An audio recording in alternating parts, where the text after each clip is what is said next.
हमारे साथ दो बेहद ही खास एक्सपर्ट्स हैं, उनका शो में करते हैं स्वागत। आनंद राठी वेल्थ के एग्जीक्यूटिव डायरेक्टर चिराग मुनि हमारे साथ हैं।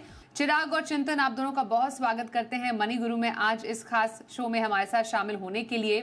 बिल्कुल सही मौका है कमोडिटी यानी गोल्ड और सिल्वर पर इस वक्त बातचीत करने का, क्योंकि जिस तरीके से कमोडिटी की चमक बढ़ रही है, जो इन्वेस्टर्स चाहते हैं कुछ यही चमक उनके पोर्टफोलियो की भी बढ़े।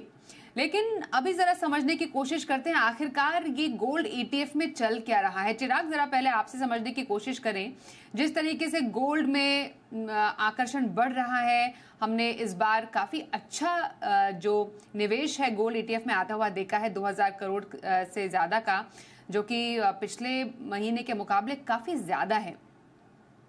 क्या नाम कहते हैं आंकड़े? नमस्ते स्वाति जी, नमस्ते आपके दर्शकों को। और जैसे आपने कहा कि ऑफ कोर्स बहुत इंटरेस्ट, स्पेसिफिकली आपने जून में देखा कि 2000 करोड़ की इनफ्लो आई है गोल्ड ईटीएफ में। इसमें समझने का कारण ये है कि क्यों गोल्ड में इतना इंटरेस्ट बढ़ रहा है। एक तो है कि हमें हमेशा देखा है कि गोल्ड एक सेफ हेवन माना जाता है, एंड जब भी कोई ग्लोबल अनसर्टेनिटी या ओवरऑल रिस्क बढ़ जाती है मार्केट में, तो लोगों को गोल्ड की तरफ ज़्यादा इंटरेस्ट आता है। हमने देखा है कि लास्ट क्वार्टर में कितनी सारी उतार चढ़ाव और ग्लोबल रिस्क, स्पेसिफिकली वॉर को लेके, या फिर अगर आप ये टैरिफ के सिचुएशन को देखें तो ओवरऑल टेंशन काफ़ी हाई है और अनसर्टेनिटी का माहौल है। इसीलिए आई थिंक गोल्ड में ज़्यादा इंटरेस्ट आया है निवेशकों का। एक दूसरा है कि सेंट्रल बैंक्स भी बहुत गोल्ड लास्ट ईयर में देखेंगे तो रिकॉर्ड बाइंग हुआ है। ओवरऑल सिचुएशन देख के ऑफ कोर्स सेंट्रल बैंक्स को भी अपना डॉलर की तरफ डाइवर्सिफाई करने के चक्कर में काफी बाइंग हुआ है। स्पेसिफिकली इंडिया और चाइना सेंट्रल बैंक्स ने बहुत गोल्ड बाई किया हुआ है। तीसरा जो है कि एक जो गोल्ड में इन्वेस्ट करने का माध्यम भी जो था वो ऑफ कोर्स ईटीएफ में ज्यादा इंटरेस्ट आया, बिकॉज जो सॉवरेन गोल्ड बॉन्ड फंड है जो बहुत ही एक इंटरेस्टिंग अपॉर्चुनिटी था, जो अभी गवर्नमेंट ने बंद कर दिया है लास्ट एक साल से, तो इसीलिए लोग गोल्ड ईटीएफ की तरह ज्यादा रुझाव रख रहे हैं। तो मेरे ख्याल से ये 2-3 कारण हैं जो आप देख रहे हैं कि इतनी इंटरेस्ट देख रहे हैं। एंड ऑफ कोर्स गोल्ड ने रिटर्न भी लास्ट 6 महीने काफी दिया है, एंड उसके चक्कर में हमने देखा है यूजुअली निवेशकों को रिसेंसी बायस जो होता है कि जो अच्छा कर रहा है उसी में डालिए। तो एक 24% की 6 महीने की रिटर्न है गोल्ड की, इसीलिए आई थिंक ज्यादा इंटरेस्ट भी पड़ा हुआ है। तो आई थिंक मेरे ख्याल से ये 3-4 कारण की वजह से आप ये जो देख रहे हैं इनफ्लो वो हो रहा है। क्योंकि जिस तरीके से सिल्वर ने इस बार प्रदर्शन किया है, चांदी जो चैंपियन बनी है, हमने अब 1,15,000 से ऊपर दाम ऊपर जाते हुए देखे हैं। क्या आने वाले टाइम में या जो अभी हम बचा हुआ कुछ साल देख रहे हैं, चांदी आउट परफॉर्म करेगी गोल्ड को? वैसे ये दोनों का, अगर हम गोल्ड और सिल्वर दोनों की बात करें तो ये दोनों के डिफरेंट ट्रिगर्स होते हैं स्वाति जी के वो क्यों अच्छा कर रहे हैं। क्योंकि सिल्वर का जो है वो अगर आप लास्ट थोड़े साल में देखें, वो मेरे हिसाब से जो डिमांड जो उनका इंडस्ट्रियल यूज में बढ़ा है, स्पेसिफिकली जो ग्रीन रेवोल्यूशन के बाद इन टर्म्स ऑफ ये सोलर पैनल्स या सेमीकंडक्टर या ऑल ऑफ दीज थिंग्स में बहुत सारा डिमांड सिल्वर का बढ़ा है, और इसी की वजह से सिल्वर का इंटरेस्ट बढ़ा है। वेरएज गोल्ड का जो हमने देखा है वो स्पेसिफिकली ये जो अनसर्टेनिटी की वजह से वहां पे गोल्ड में रिटर्न आपको देखने मिला है। तो आई थिंक दोनों के ट्रिगर्स अलग है। बहुत ही मुश्किल है कहना कि कौन बेहतर करेगा किससे, बट क्योंकि दोनों के यूज अलग है। हमारे पोर्टफोलियो में हमको कैसे इसको स्ट्रेटेजिकली डालना है वो ज्यादा इंपॉर्टेंट है।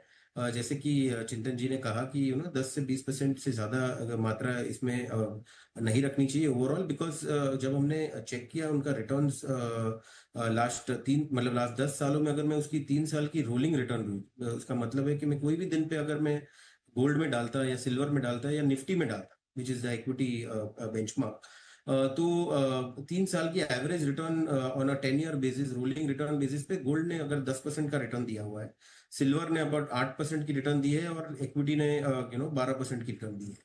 बट इंटरेस्टिंग पार्ट ये है कि अगर आप रिस्क भी चेक करोगे, काफी बार हम बोलते हैं कि gold is a substitute for debt, पर मेरे हिसाब से debt is of course risk free, आपको 6-7% बनता है, लेकिन गोल्ड की भी स्टैंडर्ड डिविएशन बहुत हाई रही है, about 6.57 on a 3 year rolling basis. और अगर सिल्वर की देखें तो और भी ज्यादा है, विच इज 8%, एंड इक्विटी की अबाउट 5% आई है अगर अगले लास्ट 10 सालों में। On a risk adjusted basis जो शार्प रेशियो हम कैलकुलेट करते हैं, तो वो इक्विटी की सबसे बेहतर आई है। सो ओवरऑल पोर्टफोलियो आपको कैसे कंस्ट्रक्ट करना है, कितना इक्विटी, कितना गोल्ड, कितना सिल्वर रखना चाहिए, वो ये सब आपको देखते हुए करना चाहिए। आज भी लॉन्ग टर्म में मेरे, अगर आप मुझे पूछे तो equity should be the larger portion, end of course gold ने डेट से बेटर किया हुआ है, तो गोल्ड को आप बिकॉज विद स्लाइटली सिल्वर से कम रिस्क माना जाता है, तो वो आप थोड़ी बहुत मात्रा में रख सकते हैं। अगर हम पिछले 6 महीने का प्रदर्शन देखें चिराग, इन टर्म्स ऑफ रिटर्न्स, जो टॉप गोल्ड ईटीएफ रहे हैं, टॉप सिल्वर ईटीएफ रहे हैं, अगर आप थोड़ा सा उनका प्रदर्शन का एनालिसिस हमें बताएं, पिछले 6 महीने, एक साल में हमने इक्विटी बाजार में काफी वॉलिटिलिटी देखी, एक साल से काफी ज्यादा उथल पुथल है, और 3 साल एक बहुत ही, एक शायद हम एक ठोस तरीके से एक स्टडी कर पाएंगे कि वाकई में जो गोल्ड ईटीएफ और सिल्वर ईटीएफ्स ने अपने निवेशकों को कितना कमा कर दिया है। तो जरा थोड़ा सा डेटा क्रंचिंग करें हमारे दर्शकों के लिए तो आसानी होगी। सी बिल्कुल सी, जो लास्ट 6 महीने में ऑफकोर्स इक्विटी ने इतना परफॉर्म नहीं किया है कंपेयर टू, अगर आप देखें सिल्वर और गोल्ड का, अगर आप ईटीएफ के रिटर्न्स देखें तो अबाउट दोनों ने अबाउट 22-23% की रिटर्न दी हुई है। स्पेसिफिकली अगर आपको ऑफकोर्स लार्जर फंड हाउस को आपको ज़्यादा फॉलो करना चाहिए, विच इज आईसीआईसीआई, एसबीआई और आदित्य बिरला, अगर आप देखें तो अच्छा खासा रिटर्न दिया हुआ है 6 महीना, 1 साल और 3 साल में।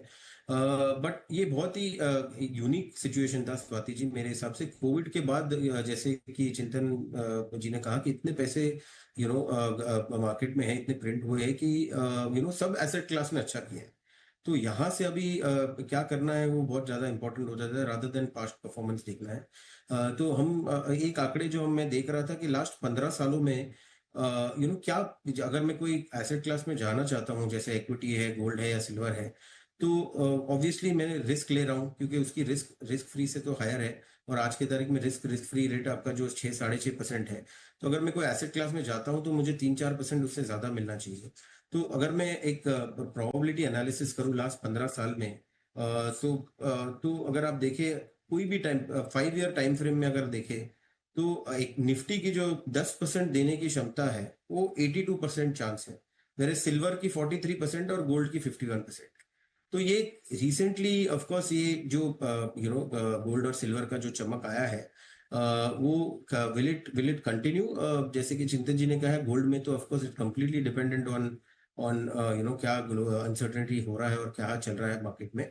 But other than that silver में जैसे हमको स्पेसिफिक आपको एडवाइजर के साथ बैठ के समझना पड़ेगा, बिकॉज ये कमोडिटी डिमांड डिपेंडेंट है, क्योंकि अभी सप्लाई कम है, इसीलिए ऑब्वियसली रिटर्न आपको दिख रही है, बट क्या डिमांड होने वाला है, क्या सिचुएशन है आगे, हमको ओवरऑल देखना पड़ेगा। Whereas Nifty has a bigger track record, so asset allocation यहाँ पे बहुत इंपॉर्टेंट हो जाता है। जैसे कि चिंतन जी ने कहा, एक 10 to 15% की अगर आप ये दोनों में रखे तो आप कर सकते हैं, और अगर एसआईपी के द्वारा आप जाए तो बेहतर रहेगा, बिकॉज ये एलिवेटेड लेवल्स है मेरे हिसाब से दोनों गोल्ड और सिल्वर में।